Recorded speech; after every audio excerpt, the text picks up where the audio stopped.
mga ka-idol, magandang hapon o magandang umaga po sa inyong lahat sa anong kasulok ng mundo. Ito mga ka-idol ay reaction video lang po ni na Senador Manny Pacquiao at sa ni Antonio Barrera. Ito yung unang laban nila mga ka-idol na tinigil sa 12 rounds. Kaya pag napanood mo itong video na ito, huwag niyo kalimutan po na paki-subscribe and like and share lang po. Kung gusto mo pa, copy-like mo na lang rin. O ito mga ka-idol, huwag natin patagalin to. Reaction video lang to mga ka-idol. Ito na.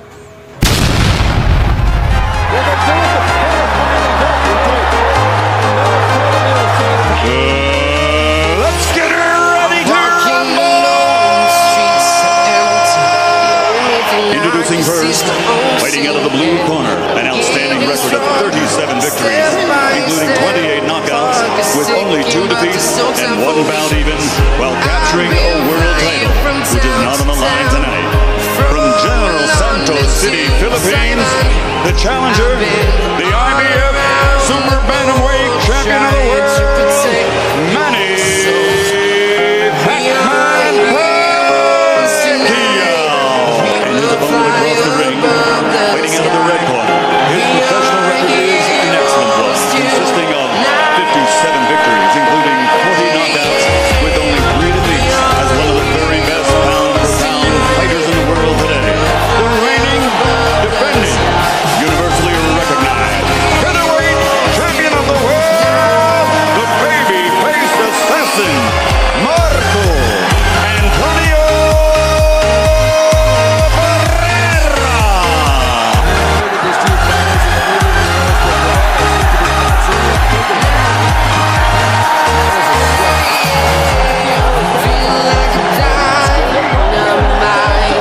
Ready to explore right up in the sky. I need you to listen, I need you to hear and enjoy anything. I'll give you from town to town, from London to Taiwan.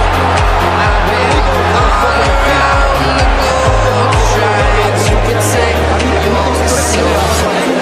We are heroes tonight. We will fly above the sky. We are heroes tonight. We are heroes tonight. We will fly above the sky. We are heroes tonight.